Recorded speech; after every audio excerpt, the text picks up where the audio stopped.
used to wonder how someone wouldn't notice if they were marrying an abusive spouse. That's what I thought, until not too long ago. Never in my wildest dreams did I think I'd become the victim. My name is Amelia. I'm married to a man named Gabriel.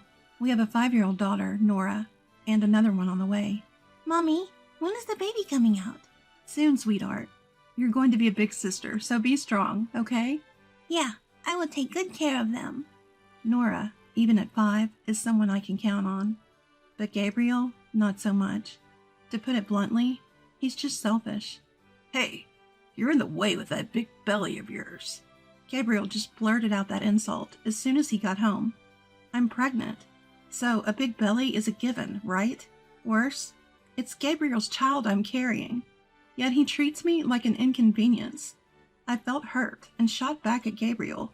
It's your child I'm carrying, so be a little kinder, will you? But as soon as I said that, Gabriel glared at me and yelled, What did you say? You're defying me, you insolent woman! Gabriel swung his fist at me. I immediately shielded my belly.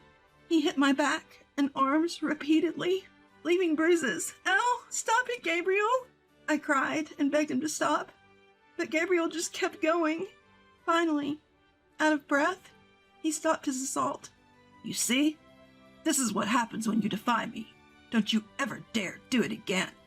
Gabriel said that and walked off to our bedroom. I checked my bruised areas and broke down in tears. Just thinking about what would have happened if he'd hit my belly with that much force scared me beyond words. I was checking my bruises when Nora came over. Mommy, are you okay? Tears welled up in Nora's eyes as she said this to me. She had been trying to stop Gabriel, it seemed. Thank you. I'm sorry, Nora. You must have been scared. I pulled Nora close in a gentle hug. If this violence keeps escalating, Gabriel might even turn it on Nora. That's something I can't let happen. That was my thought. A few days later, Gabriel came home in an incredibly foul mood. Apparently something bad had happened at work. Ugh, I'm so pissed off. Hey, what are you doing? Start making dinner now. Gabriel forcefully drops his bag on the floor, startling me. But I'm also pretty far along in my pregnancy. Even a little movement is a struggle. Because of that, I was moving slowly, and Gabriel threw a nearby cup at me. What's taking you so long? Hurry up. Ow! Please don't throw things. I'm doing my best, despite how heavy I am. What? That has nothing to do with it. I'm just uncomfortable. That's why I'm saying this. Gabriel throws another object at me. A loud noise rang out, and Nora came to see what was happening. Mommy! Nora rushes over to try and protect me, but I stop her. No, don't come over here. Hearing this, Gabriel got even more irritated. What's your problem? Are you treating me like some criminal? I don't like it. Maybe it's time to remind you who's in charge. Gabriel moved closer to Nora. Wait, what are you planning to do? You know what I'm going to do. I'm going to make Nora understand through physical pain. Gabriel clenched his fist.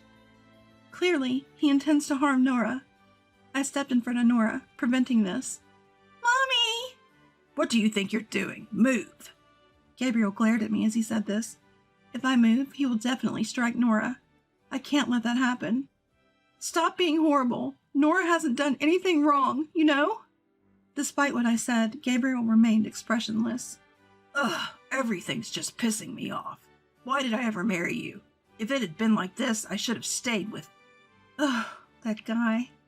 Gabriel was about to say something, but stopped himself, pushing me aside to take a swing at Nora. Hey, stop it! Can you hear me? Don't hit Nora! Shut up, move, I'm pissed off. This is the best way for me to relieve stress. Gabriel tried to move me aside, but I stood my ground. I will not let you hit Nora. What good could come from that? Ugh, you're so annoying. Angry, Gabriel hit me instead of Nora. And it wasn't my face or arm he struck. He hit my stomach. Oh! Seeing me collapse in pain, Nora screamed. Mommy! Shut this kid up. Gabriel then kicked me as I lay on the ground. That's when it happened. I felt wetness all around me. Oh my! Did my water just break? Clean this mess up, will you? I've got to go to work. And with that, Gabriel walked out. Wait, you can't just leave. I'm in labor. I can't give birth here. We need to go to the hospital. Gabriel ignored me and never came back. The pain was so intense that I began to lose consciousness. Mommy, don't die. I heard Nora faintly, but couldn't muster the strength to get up and blacked out. When I woke up, I found myself in a bed. It seemed to be a hospital. Mommy?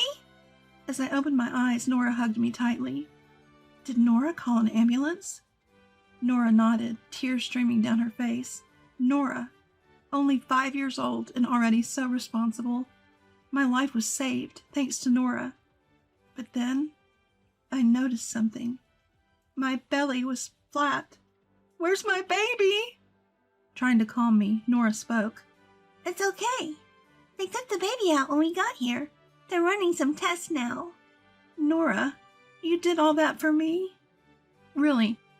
She is so good that I can't believe she is my own child. I hugged Nora tightly, filled with immense gratitude. After a while, father-in-law and mother-in-law showed up in the hospital room. Apparently, Nora had been in touch with father-in-law and mother-in-law. She explained everything, from Gabriel hitting me to losing consciousness. Father-in-law and mother-in-law apologized to me through tears. The ones at fault here aren't father-in-law and mother-in-law. It's Gabriel. There's no reason for father-in-law and mother-in-law to apologize. Still, it's unbelievable that Gabriel, the perpetrator, isn't here, even though Nora, father-in-law, and mother-in-law are. Besides, it seemed like Gabriel was saying something quite mysterious. Going to work, he said. Even though it was already 7 p.m., there was no way he would be going to work now. So why did he lie? I couldn't shake the feeling that Gabriel was up to something. I shared this with father-in-law and mother-in-law, hoping they would help me uncover whatever Gabriel was hiding. About a month passed. I was discharged from the hospital with the baby and had returned to my parents' house. That's when Gabriel contacted me. Hey, I heard you were discharged from the hospital. Why haven't you come back home? Nora isn't here either. What's going on? Gabriel's voice was harsh and angry on the phone. I responded calmly and coolly. Why should I have to go back to your place? I haven't returned because there's no reason to. This infuriated Gabriel even more. You? What kind of attitude is that? It's outrageous to defy your husband like that. Your husband, he said. He seems deluded into thinking he's superior. I had something to say to Gabriel. Let's get a divorce, Gabriel. I can't be with you anymore. What? What are you talking about all of a sudden? Your abusive behavior is unforgivable. I can't be with you anymore. Please, let's divorce, Gabriel. Don't be ridiculous. You can't just say whatever you want. Besides, there's no evidence of abuse, so you can't divorce me. No evidence of abuse, he said. Funny he should say that when I still have bruises on my body. Moreover, there are other grounds for divorce. Gabriel, you might be playing dumb, but I know, okay? I know you're cheating. What? Cheating? I'm not doing anything like that. Gabriel's voice trembled, clearly shaken. I can't help but be amazed at how bad he is at keeping secrets. Gabriel, you've been dropping some cryptic hints lately, haven't you? Saying things like you shouldn't have married me or heading off to work at 7 p.m.? That's all just speculation, okay? It's unfair to accuse me of cheating just because of that. Well, that's not all. I've actually hired a private investigator to look into your activities for the last month. Turns out, you've been getting cozy with a woman I don't know. Upon hearing this, Gabriel became flustered. I've got plenty of photographic evidence, too. If you can talk your way out of it, be my guest. Whoa, hold on. You actually hired an investigator? Look, that wasn't cheating. More like just a bit of fun. Gabriel began with an excuse that wasn't even an excuse. Whether it's cheating or just for fun, the fact remains that he had an affair while married to me. Not to mention we have a daughter and a newborn son. If you're so fond of her, then divorce me and be with her. Simple as that. Even when I said that, Gabriel rejected the idea. No, I can't. That woman has no desire to marry. Even if I divorce you, she won't marry me. So don't divorce me. Gabriel was spouting nonsense. Essentially, he wanted me to handle domestic chores while he enjoyed himself with his mistress. There's no way I could let such absurdity slide. Sorry to break it to you, but things aren't going your way anymore. I've lost all affection for you. My current feeling is to divorce you as soon as possible. Hearing this, Gabriel became extremely anxious. Don't say that.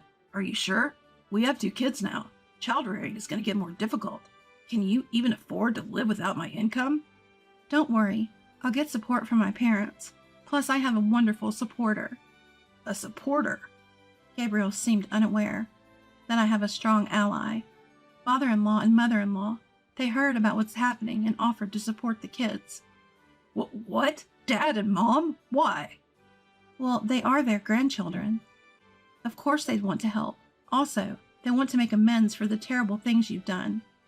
The terrible thing I've done? You've got to be kidding. I did nothing wrong. I was just educating my wife. Educating? Don't joke with me. What you were doing was plain abuse. You might have even been violent towards Nora. No way. I'll tell Dad and Mom not to offer any support. Gabriel yelled, but it was a futile effort. Father-in-law and mother-in-law said they're cutting ties with you. It seems they don't consider you their son anymore. What? I'm the one getting cut off? That's insane. That can't be. Well, it's the truth. It seems your parents taught you not to bother others. But you've been awful to me. It's only natural they'd cut ties. I could hear sniffling coming from the other end of the line. It was clear Gabriel was crying, unable to do anything about the situation. It's pathetic. He should have thought about that before cheating and being abusive. Come on. I didn't do anything wrong, right? Tell them not to cut me off, please.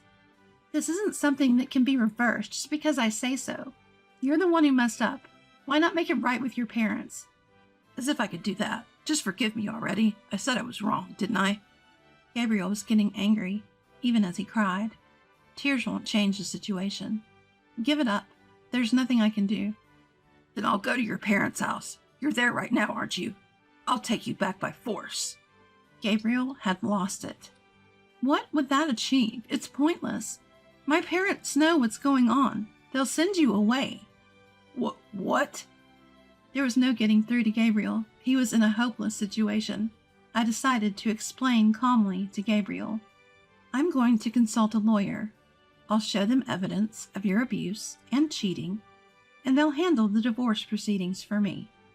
No, not a lawyer. Come back, please. I'm really sorry. You're only sorry in words, not in deeds. You're still involved with the other woman. I get it. I'll cut her off. I won't contact her again, so please come back. No, I have no feelings left for you. Gabriel's sobs grew louder. His sniffling intensified, making him sound like a child. He should at least wipe his tears before speaking. For now, I don't want to hear your voice anymore. I'm going to block you. From now on, a lawyer will mediate our interactions. Wait, how am I supposed to live after this? Why not try taking care of the house yourself? How can I do that? I'm busy. Busy cheating, you mean? No, I just want to live with you. Yeah, right. You just want a convenient housekeeper you can also hit. I'm not interested, so... Please wait. Don't divorce me. Forgive me, please. Gabriel had sworn he wouldn't divorce me, but I didn't hesitate to block him on all platforms. I hired a lawyer and moved forward with the divorce proceedings. Of course, I made sure to demand a generous alimony. In the end, Gabriel agreed to pay both the alimony and child support for our 2 kids. He was terrible at housework, so he struggled to balance work and home life, living on instant noodles daily. As a result, he developed lifestyle-related health issues and had to take leave of absence, eventually quitting his job.